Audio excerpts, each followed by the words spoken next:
A Hora do Ungido, com o pastor Paulo Messias.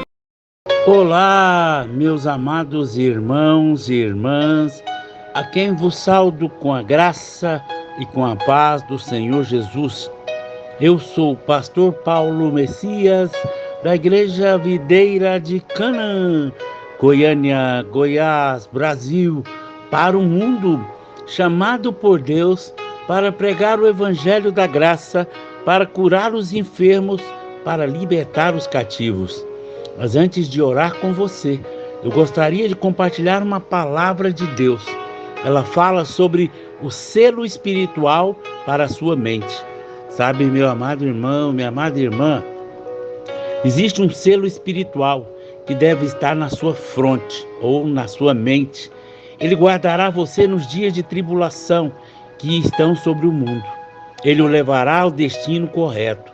Ele é o selo de propriedade, de garantia, de originalidade, de proteção para você.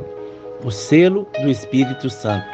Efésios capítulo 1, verso 13 diz assim: em quem também vós, depois que ouviste a palavra da verdade, o evangelho da vossa salvação, tende nele também crido, fostes selados com o Espírito Santo da promessa, o qual é o penhor da nossa herança, ao resgate da sua propriedade, em louvor da sua glória. Quando você aceita Jesus como Senhor e Salvador da sua vida, você é selado pelo Espírito Santo. Esse selo é um selo espiritual, está dentro de você. Você tem o selo de Deus. Todavia, para participar da realidade desse selo, você precisa de um outro selo em seus pensamentos. O selo possui uma imagem. Nós temos o selo, que é a imagem de Deus em nosso espírito. E tal imagem deve se manifestar em nosso corpo mortal. Isso ocorre através dos nossos pensamentos. Nossa alma precisa do selo. Quando nós oramos no espírito, temos a imagem. Quando nós discutimos na mente, não temos a vida de Deus. O selo deve se expandir para a nossa vontade, emoções e pensamentos. Sempre que você quebra a comunhão com os irmãos, você não tem esse selo em seus pensamentos. Sempre que você sente medo, você não tem esse selo nos seus pensamentos. Sempre que as preocupações dominam você, você não tem esse selo expresso em seus pensamentos. O selo do Espírito Santo expande o nosso entendimento até a redenção completa do nosso corpo, conforme está escrito em Efésios capítulo 4, verso 30. E não entristeçais o Espírito de Deus, no qual foste selado para o dia da redenção. Até o dia da redenção é a redenção do seu corpo. Isso mostra que o selo está expandindo até o nosso corpo. Temos a imagem, mas precisamos da semelhança. Fomos feitos à imagem de Cristo para expressá-lo ao mundo. Quando existe expansão desse selo para cada área da nossa vida, então estaremos amadurecidos para o arrebatamento. Ninguém, nada pode remover esse selo da sua vida. Foi o próprio Deus que o selou. É uma marca indeletável. Sua autoridade é representada pela imagem do selo. Os selos de Apocalipse. Em Apocalipse capítulo 5 nós lemos: vi na mão direita daquele que estava sentado no trono um livro escrito por dentro e por fora, todo selado com 7 selos. Vi também um anjo forte que proclamava em grande voz: quem é digno de abrir o livro e de desatar os selos? Ora, nem no céu, nem na terra, nem debaixo da terra, ninguém podia abrir o livro, nem mesmo olhar para ele. E eu chorava muito, porque ninguém foi achado digno de abrir o livro, nem mesmo de olhar para ele. Todavia, um dos anciões me disse: não chore, eis que o leão da tribo de Judá, a raiz de Davi, venceu para abrir o livro e os seus 7 selos. Então, vi no meio do trono 4 seres viventes, entre os anciões de pé, um cordeiro como tendo sido morto. Ele tinha 7 chifres, bem como 7 olhos, que são os 7 Espíritos de Deus enviados por toda a terra. Veio, pois, e tomou o livro da mão direita daquele que estava sentado no trono. O livro, selado, fala de acontecimentos da nossa era e da futura. Ninguém era digno de remover os selos, porque ninguém havia cumprido a lei de Deus, satisfazendo a sua justiça. Somente Jesus é digno. Os 4 primeiros selos são removidos e os 4 cavaleiros são liberados sobre a terra. O primeiro é o engano, simboliza o cavalo branco. O segundo é a guerra, brigas, discórdias e confusões, simboliza pelo cavalo vermelho. O terceiro é a fome e a peste, simbolizados pelo cavalo preto. O quarto é a morte, em todos os seus aspectos. Tais cavaleiros são espíritos malignos liberados sobre a terra para trazerem destruição. O quinto selo é o clamor dos mártires. O sexto selo é o pré-anúncio da grande tribulação, a qual é revelada no último selo. Esses selos falam de coisas ruins que atingem a terra. Aquele que não tem o selo do Cordeiro em fronte sofrerá tais angústias. Mas aquele que tem o selo, Deus não sofrerá tais flagelos. O selo do anticristo e o selo de Deus. A terra será danificada, porém os que são selados por Deus não sofrerão dano algum. Segundo o Apocalipse, capítulo 7, verso 1 ao 3.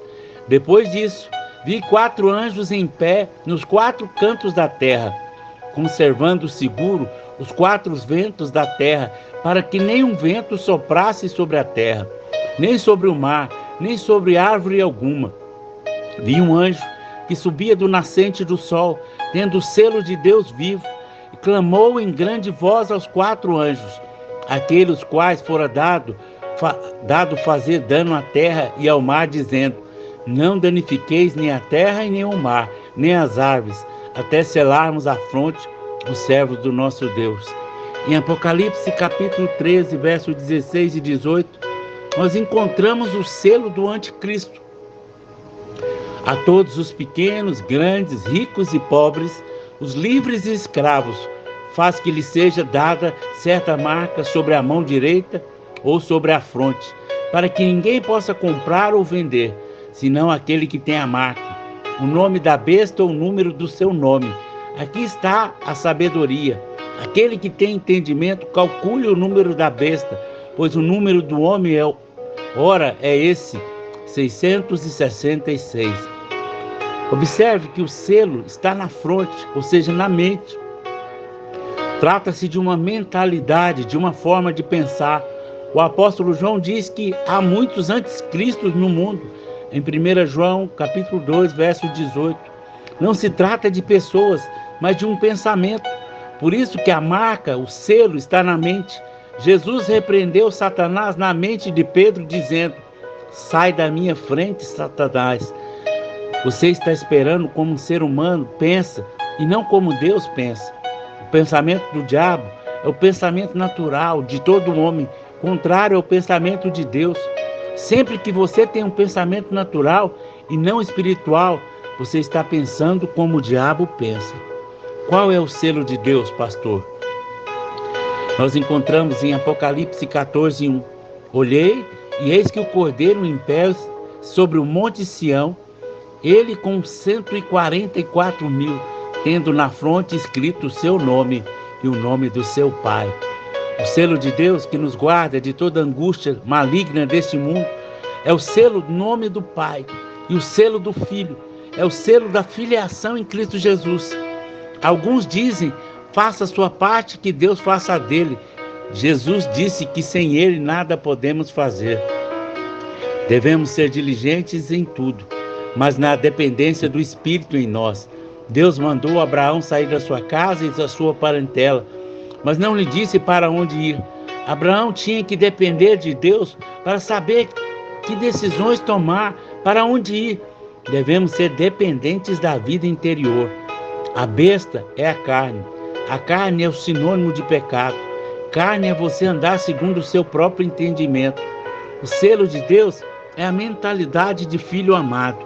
O nome de Deus revelado por Jesus é Pai. A imagem do selo é Pai. eu sou filho amado, nenhum mal me sucederá. Quando isso ocupa os meus pensamentos, eu não sou ferido pelos ventos contrários. Temos o nome de Jesus, o nome que representa, ele é o Filho amado. Nós também somos o Pai e o novo nome de Deus. Jesus veio revelar o nome de Deus como Pai.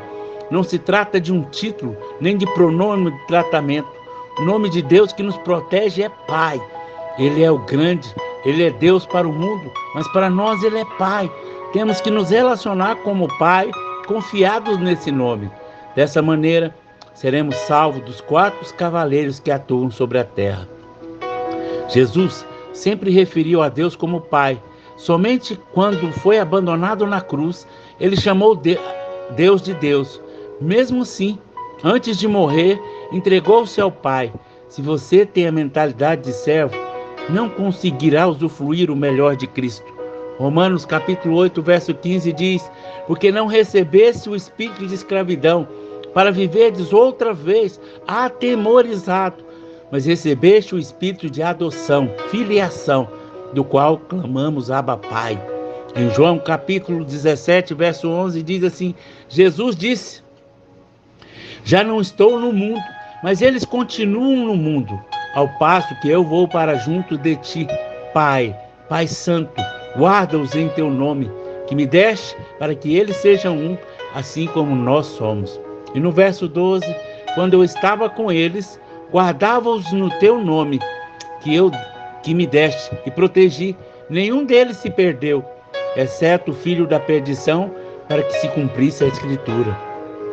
A mentalidade do anticristo é contra o espírito de filiação. É a mentalidade de servo esquecido. Muitos acreditam que ser discípulo é superior a ser filho. Não é verdade. O filho ficará para sempre na sua casa. O servo não. Você é guardado quando você sabe e crê que é filho amado. Quando confessa constantemente, até que creia que Deus é o seu Pai amoroso. Ezequiel tem um paralelo com Apocalipse. Ezequiel vê 4 seres viventes. Ezequiel comeu do rolo do livro, como João. Ezequiel tem a mesma descrição das mercadorias negociadas que João descreve em Apocalipse. Lá em Ezequiel, capítulo 9, do verso 1 ao 11, nós lemos algo interessante sobre o selo espiritual. Deus traria juízo sobre Jerusalém. No verso 1, então ouvi um que gritava em alta voz, dizendo: chegai-vos, vós executores da cidade, cada um com a sua arma destruidora na mão. Eis que vinham 6 homens a caminho da porta superior, que olhava para o norte, cada um com a sua arma esmagadora na mão. E entre eles, certo homem vestido de linho, com estojo de escrevedor à cintura. Entraram e puseram ao altar de bronze. A glória de Deus de Israel se levantou do querubim sobre o qual estava, indo até a entrada da casa. O Senhor clamou ao homem vestido de linho, que tinha um estojo de escrevedor à cintura, e lhe disse: passa pelo meio da cidade, pelo meio de Jerusalém, a marca com um sinal à testa dos homens que suspiram e gemem por causa de todas as abominações que cometem no meio dela. Romanos cercaram por 3 anos e meio as cidades de Jerusalém. No ano 70 depois de Cristo, nada entrava, somente poderia sair. Flávio Joséfo, historiador antigo, escreveu que nenhum cristão morreu, porque se lembraram da profecia de Jesus. A cidade estava cercada, foge para os montes, e eles fugiram. Os judeus ficaram nas cidades, foram disseminados. E eis que Ezequiel relata: foram marcados na testa, na mente, e por isso não sofreram dano algum. A marca no original do hebraico é Tav, a última letra do alfabeto hebraico. Tem um símbolo, a cruz. Aleluia! Paulo diz em 2 Coríntios capítulo 3, verso 2 e 3: vós sois a carta escrita em vosso coração, conhecida e lida por todos os homens, estando já manifesto como cartas de Cristo, produzidas pelo nosso ministério, escrita não com tinta, mas pelo Espírito de Deus vivente, não em tábuas de pedra, mas em tábuas de carne, isso é, no coração. Essa é uma carta que está sendo escrita, sendo selada pelo Espírito Santo de Deus. À medida que você ouve a mensagem da obra consumada da cruz, será livre das tribulações que virão sobre a terra. Jesus é o homem que está sendo anunciado. A cruz de Cristo, a mensagem da graça, que é loucura para a mente racional, mas é poder de Deus para os que creem. Você está sendo marcado agora, enquanto ouve essa mensagem da graça de Cristo, a qual anuncia Deus é Pai, está protegendo você em seu nome. A tinta do Espírito não apaga jamais. Aquilo que Deus abre, ninguém fecha. Você é guardado quando sabe e crê na obra da cruz e desfruta do amor do seu Pai Celeste. Amém, amém e amém. Pai, eu oro abençoando todas as pessoas que estão me ouvindo através do canal do YouTube. Que a sua mente seja selada pelo Espírito Santo e eles tenham revelação dessa palavra.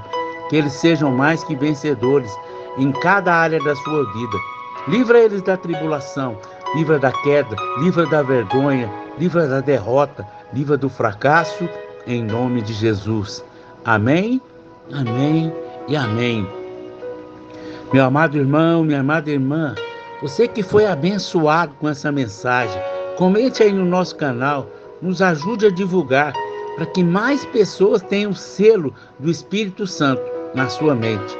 Se você foi abençoado e deseja ser um semeador do nosso ministério, faça. Aí tem o número do Pix que você pode nos ajudar a pregar o Evangelho.